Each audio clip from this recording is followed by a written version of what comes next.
위험 있게 안 했어요. 예쁘십니다. 아이고. 조명이 좋은가? 아나운서 뉴스 준비하듯이 이게.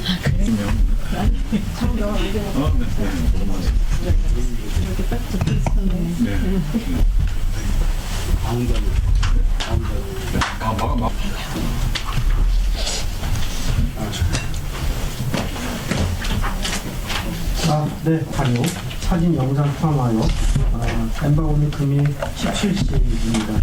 보험연구 정책 설명회에 참석해주신 기자님께 감사드립니다. 오늘은 2026년 시행 지방세액 관계법 이행 기준 등에 대해 설명과 질의 답변 시간을 갖도록 하겠습니다. 먼저 참석자 예, 안녕하십니까. 행정안전부 지방세제국장 이현정입니다. 바쁘신 일정에도 불구하고 2026년 상반기 지방세액 관계법 하위법령 개정계획 정책 설명회에 참석해 주셔서 감사합니다. 바로 지방세액 관계법 하위법령 개정안에 대한 설명을 시작하겠습니다. 이쪽입니다. 이번 개정안은 2020년 시행 지방세액 관계법률 유임사항을 규정함과 동시에 지방세 환급급 지급 방법 개선, 올해 7월과 9월에 부과되는 재산세 과세 준비, 태양에너지 발전 설비 세부담 완화 등의 내용을 담고 있습니다. 먼저 지방세 환급급 지급 방법 확대입니다. 지금까지 납세자는 현금 또는 계좌입금 방식으로 환급액을 지급받고 있었으며 지방세 시스템의 위택스에 사전에 계좌를 등록하는 경우에는 자동으로 환급받고 있었습니다. 그러나 소액 환급금의 경우 계좌번호 사정 등록 절차가 번거로울 수 있는 점을 고려 앞으로는 국민 생활에 일상화된 페이머니와 같은 선불 전자 지급 수단으로도 편리하게 환급금을 지급받을 수 있도록 법령상 근거를 마련하고자 합니다. 다음 재산세 1주택 공정시장 가액 비율 유지입니다. 재산세 과세 표준을 산정할 때 적용하는 1주택자의 공정시장 가액 비율을 공시가격에 따라 43%에서 45% 순으로 적용했던 2025년 기준과 동일하게 유지하여 중동 전쟁으로 인한 물가 상승 등으로 어려움을 겪고 있는 시민들의 재산세 부담이 늘어나지 않도록 합니다. 참고로 다주택자 및 법인 역시 현행대로 60%를 적용받습니다. 3쪽입니다. 지방 소재 사원 임대주택 취득세 중과기준 차등화입니다. 기업이 지역 복지를 위해 취득하는 사원 임대주택의 취득세 중과 제외 면적 기준을 지역별로 달리 적용합니다. 수도권은 현행 60제곱미터 이하를 유지하되 비수도권과 수도권 내 인구 감소 지역은 85제곱미터 이하로 넓혀 지방에 소재하고 있는 기업에서 근무하는 직원들의 주거 비용 절감과 가족 단위의 안정적 주거 생활이 가능하도록 지원할 예정입니다. 다음은 재산세 분리과세 대상 토지 일몰 신설 및 연장 등입니다. 토지에 대한 재산세는 합산과세가 원칙이나 예외적으로 국가의 보호나 지원이 필요한 토지는 개별 토지로 분리과세하여 납세자의 세부담을 경감하고 있습니다. 농수산물 가격 안정을 위해 지방공사가 운영하는 농수산물 유통사업용 토지에 2028년까지 3년간 재산세 분리과세를 신설합니다. 최근 중동 정쟁으로 인한 LNG 및 유가 급등, 물가 부담 등을 고려하여 에너지 공급용 토지에 대한 분리과세 일몰을 2028년까지 3년간 연장합니다. 또한 공항시설은 국토기획법상 기본시설로 지방교통 인프라 확산 등에 기여하고 있는 점 등을 고려하여 분리과세 일몰을 2028년까지 3년간 연장합니다. 4쪽입니다. 태양에너지 발전설비 사업소용 건축물 연면적 범위 개선입니다. 주민세 사업소분은 사업자 면적에 대해 과세하는 지방세로 주민세 사업소분 과세 대상 건축물의 범위에서 태양에너지 설비를 제외하여 재생에너지 확대를 유도합니다. 다음은 지역자원시설세 과세 대상 폐기물 범위 신설입니다.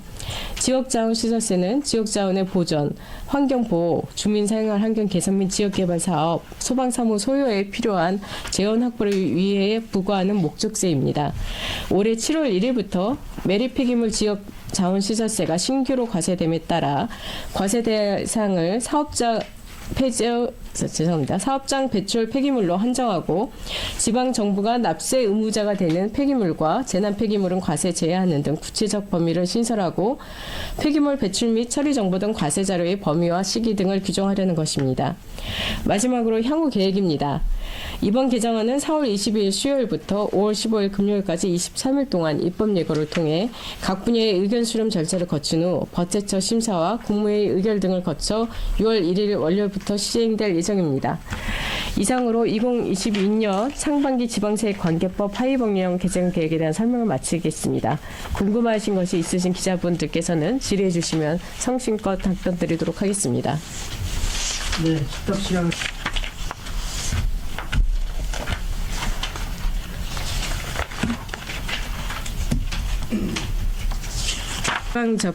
정부의 자치 사무 수행 과정에서 발생한 폐기물 처리는 주민생활 유지에 필수적으로 수반되는 성격으로 보아서 과세 대상 범위에선 제외를 했습니다.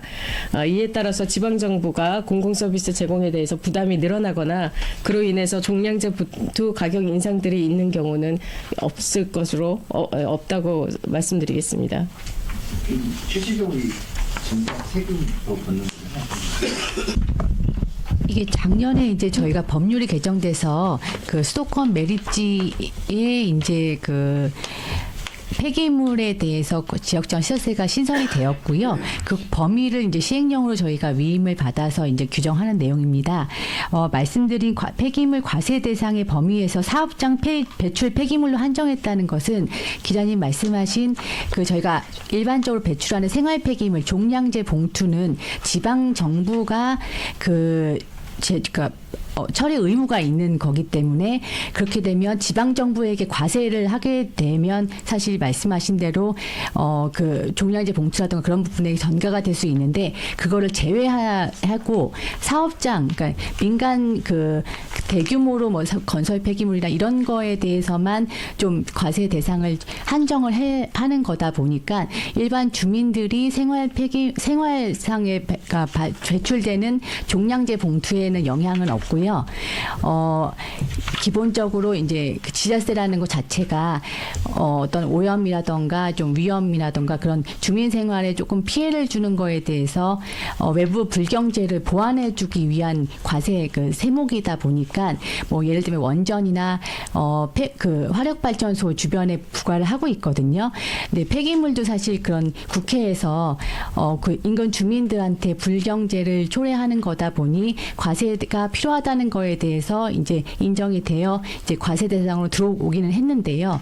그러다 보면 일반 주민들한테 과세 대상을 이렇게 폭넓게 하다 보면 그런 부담이 있기 때문에 저희가 지방 정부가 그 의무자인 생활 폐기물은 뺐고 사업장으로만 한정을 해서 예, 그런 부담은 저희가 크게 없을 것으로 보고 있습니다. 그러니까 생활 폐기물, 그러니까 일반 주민이 내는 거는 안 부과가 됩니다. 단순하게 세금을 하나 세목을 신설하고 비용이 또 올라갈 거고. 예, 근데 사업장은 기본적으로 이제 그 쓰레기를 배출하면서 가는 그 주변 지역에 좀 어떤 불경제를 초래하게 되잖아요. 그 주민들한테도 어떻게 보면 그 피해를 계속 고스란히 그 참으시라고 하기에는 사실 지금은 어렵다고 국회에서 논의가 되었고 그 부분을 저희가 그 범위를 합리적으로 좀 조정하기 위해서 그 시행령에 담았다고 보시면 될 것 같습니다. 과대한 건 아니잖아요. 예. 그렇죠? 사업이나 네이버 같이 이런 정말 사업자랑 조금 더 소통을 해야 되는 건지. 저희가 일단 그런 서비스 개시를 위해서는 법령상 근거를 두어야 됩니다. 그래서 저희는 이제 먼저 법령상 근거를 마련하는 초석을 놓는 것이고요. 지금 뭐 말씀하신 것처럼 그 국민들이 많이 쓰는 페이머니 사업자들 그리고 뭐 자치단체 근거들도 이게 저희가 또 은행 앱으로도 활용할 예정이거든요. 그래서 은행 등 관계기관과는 협의 중에 있고요. 저희 목표로는 본 서비스가 연내 시행 중으로 목표를 하고 추진하고 있습니다. 당장 뭐 카카오나 네이버 페이가 가능하다 이런 식으로 좀 나가도 그거는 조금 아니고요. 아마 이제 하반기쯤에 다시 한번 발표를 드릴 예정입니다. 네. 다만 법적인 근거를 마련을 해서 왜냐면 저희가 이제 연내 서비스를 개시를 하는데 뭐 다시 한번 그때 입법 절차를 밟는다는 거는 조금 오히려 서비스에 걸림돌이 될 수 있기 때문에 사전에 이런 규정들을 마련해 놓는 사전적 절차로 보시면 됩니다. 일단 추가 말씀드리면요. 일단은 저희가 기본적으로 지금은 현금이나 계좌 입금으로만 국한이 되어 있기 때문에 페이머니로 나중에 혹시 그러니까 우리가 확대하고 싶어도, 그러니까 그 근거가 없으면 사실 서비스하기가 어려워서 일단은 법적 근거를 만들어 놓고 지금 관련 그런 기관, 뭐 예를 들면 뭐 그런 그 선불 지급 수단을 하고 있는 민간 사업자들이라던가 저희 행안부 안에서도 저희 서비스를 하고 있는 그 AI실이라던가 이렇게 관련 기관들 간 지금 협의를 하고 있다 보니까요. 어떤 페이머니가 들어온다라고까지 확정해서 말씀드리기는 어렵지만 좀 더 국민들이 편리할 수 있도록 가능성을 열어두고 지금 협의를 하고 있다고 보시면 되겠습니다. 이제 두 가지 차원에서 접근한다고 생각하시면 됩니다. 이제 하나는 이제 이용자의 편의와 선택권을 다양화하는 측면이 있고요. 두 번째는 이렇게 미수령된 환급분들을 좀 조기에 환급받아 갈 수 있는 그런 기반을 마련하는 차원이 있습니다. 그래서 저희가 이제 통계를 말씀드리면 저희가 이제 25년 기준으로 환급 결정액 자체로는 1,337만 건 4.4조 원 정도 되고요. 그중에서 미환급금은 87만 건 322억 원으로 한 0.7% 정도 수준이라고 보시면 됩니다. 근데 이제 다만 이 미환급금이 다 그대로 사라지는 것은 아니고 대부분 5년의 소멸시효 안에 이것들을 찾아갈 수 있도록 자치단체 차원에서 굉장히 뭐 일제 정리 기간을 가진다거나 굉장히 열심히 뛰고 있습니다. 그래서 최종적으로 일을 하는 경우는 한 6.2억 원 정도까지는 이제 미환급금이 최종으로 발생을 하게 되는데요. 이런 좀 번거로운 행정 절차뿐만이 아니더라도 자연스럽게 페이머니를 통해서 신청을 할 수 있고, 그 다음에 좀 저희가 검토 중입니다만 나중에는 저희 그 AI 국민비서를 통해서도 좀 빨리빨리 이거를 확인받고 지급받을 수 있는 단계까지 갈 예정입니다. 그러면은 이런 부분에서 굉장한 불편은 상당히 해소될 것으로 생각하고요. 요거는 국세 포함하고 이 종류의 환급금도 포함해서 거의 최초의 사례에 가까운가요? 그렇죠? 그래서 그렇게 있어서 좀 더 구체적인 어떤 사업자가 들어온다던가 그런 거는 좀 더 저희가 구체적으로 협의가 되면 다시 좀 설명드리는 자리가 있을 것 같습니다. 아마 하반기쯤에 다시 한번 요거는 설명을 드리고 서비스 개시에 대해서 좀 국민들에게 홍보도 하고 하겠습니다. 근데 지금 단계는 아직 법적인 근거만 마련하는 거기 때문에 국민 홍보를 하기에는 또 이제 또 좀 혼선이 있을 수가 있어서요. 그런 상황임을 말씀드리겠습니다. 네, 다음 질문 받겠습니다. 협의 단계에서 좀 조심스럽습니다만 어쨌든 저희는 처음에 서비스를 도입할 때는 이용자가 그로 인해서 추가적인 수수료를 드는 상업적인 외까지를 염두에 두고 있지는 아직 않고요. 그다음에 좀 더 논의를 해야겠습니다만 가급적이면 중간에 이 서비스를 이용함으로 인해서 이용자한테 좀 더 추가적인 어떤 수수료를 내거나 이런 걸 하는 것들은 조금 성격상 맞지 않는 측면이 있습니다. 그래서 저희가 이번에 시행령상에 할 때도 저희가 생각하고 있는 경우에는 뭐 예를 들면 전자금융거래법 시행령상에 그 선불전자시급 주산에 이용한던 범위 같은 게 있습니다. 그래서 그 이내에서 서비스를 하는 방안도 검토를 중요하고 있습니다. 민간에서 제공하는 편리한 서비스까지 염두에 두고 있지. 민간 사업자들 중에서 뭐 누구는 진입을 막고 안 막고 이런 문제가 있을 수 있는데 기본적으로는 그 서비스를 이용함에 있어서 이용자들이 추가적으로 다른 요금을 낸다거나 하는 것들은 저희 조금 바람직하지는 않다라는 생각을 갖고 있습니다. 저희가 지금 지방세 신용카드 납부할 때도 수수료를 내고 있지 않거든요. 그래서 그런 것들을 감안하겠습니다. 지급 방법을 알려주신다면. 이런 경우는 환급금 결정이 되면 지금도 사실은 위택스를 이용하시는 분이면 사전에 계좌를 등록해 놓으시면 자동으로 환급이 됩니다. 별도의 신청이 없이도. 환급 결정이 나면 거의 지체 없이 되는 걸로 알고 있습니다. 지체 없이 되고 네. 있습니다. 예. 그걸 이제 모르시거나 뭐 불편해서 뭐 계좌 등록을 안 하거나 그러시면 미환급금이 되는 거지만 환급 대상임을 본인이 인지하시고 신청을 하면 이제 예 그거는 시기가 오래 걸리진 않고요. 지금 저희가 신설하고 있는 경우에는 지방농수산물공사가 신설입니다. 그래서 이거는 저희가 없던 혜택을 주는 건 아니고 원래 특례제어법상 감면 혜택을 주던 것을 최저세액으로 전환을 함으로 해서 사실 비용 부담이 그쪽에서도 좀 올라갑니다. 그래서 그런 점을 감안하여서 이것이 이제 생산용 시설에 쓰이는 것을 감안해서 분리과세로 돌리는 것이고요. 그것도 일몰이 되어 있습니다. 그래서 지금 전체적으로 세수로 볼 때는 오히려 지방농수산물공사도 부담하는 측면이 있기 때문에 물가 인하로 이어진다기보다는 앞으로의 상방 압력을 조금 완화해주는 효과가 있을 것으로 생각을 합니다.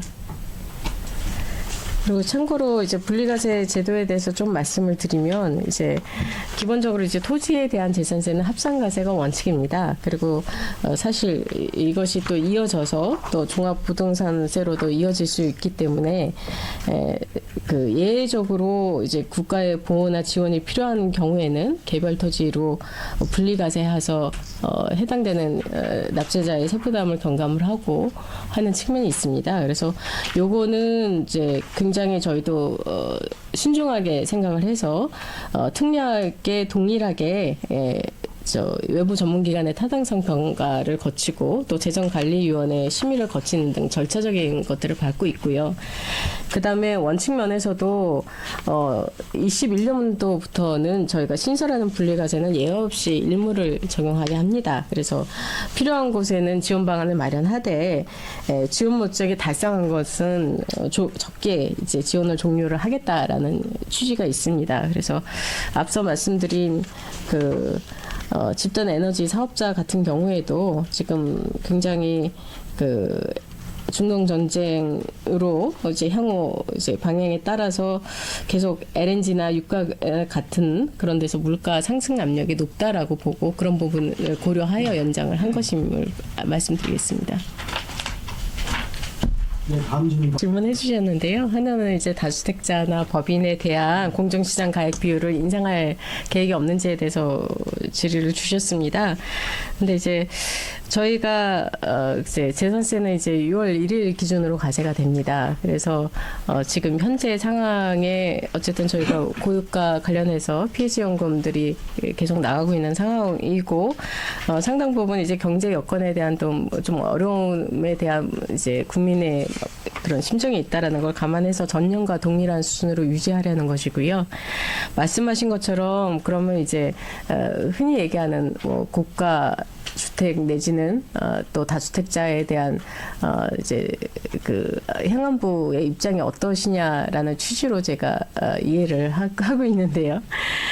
저희는 이제 기본적으로 그렇습니다. 이제 투기가 아닌 이제 필요에 의해서 주택을 보유해야 된다. 그리고 주택에 대한 세금 체계 개편은 누차 또 언론에서도 나왔다시피 최후의 수단이어야 된다라는 점들을 좀 인식을 하고 이것은 국세와 지방세 다른 부동산 관련 제반 세제들과 종합적으로 검토해야 될 상황이라고 생각합니다. 그래서 이 자리에서 특별하게 계획이 논의를 앞서서 말씀드릴 사항은 아닌 것 같고요.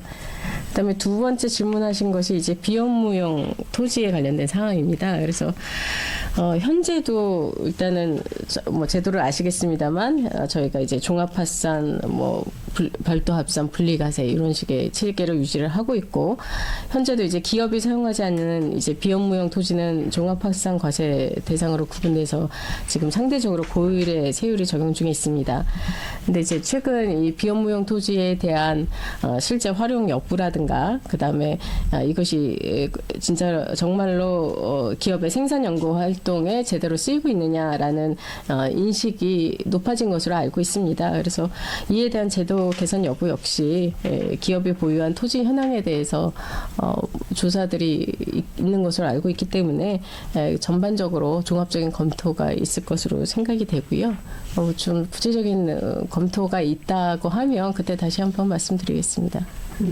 공정시장 가입 비율 다주택자에 대한 입장을 물었다기보다 만약에 네. 재정경제부에서 어느 정도 그런 검토를 하고 있는지에 대해서는 여기서도 알지 못하겠지요. 그렇다 하는데 하게 되면 같이 검토를 하고 만약에 발표를 하게 될 때는 당연히 관계부처 합동으로 발표가 있지 않을까 싶습니다. 네. 그래서 이 다주택자 재산세 저희가 항상 종부세와 재산세가 같이 보완적이기도 하고 방향을 시그널을 공유하기도 했습니다. 근데 이제 저희 같은 경우에는 좀 더 과세 시기가 앞당겨져 있고 지금 뭐 고유가 피해 지원금 등이 되고 있는 시점들을 감안한 조치이고요. 추가적인 말씀하신 그런 사항들이 있다고 하면 관계부처가 종합적으로 검토해서 발표도 어떤 형태가 되든 공통된 자리에서 설명드릴 기회가 있을 것으로 생각합니다. 현재로는 현행 유지하는 것이 금년도에는 적합할 것으로 생각해서 이렇게 발표를 드렸습니다. 마치도록 하겠습니다. 고창이 이제 가능하신 분들은 시간 없는 영화가 신청 받으시면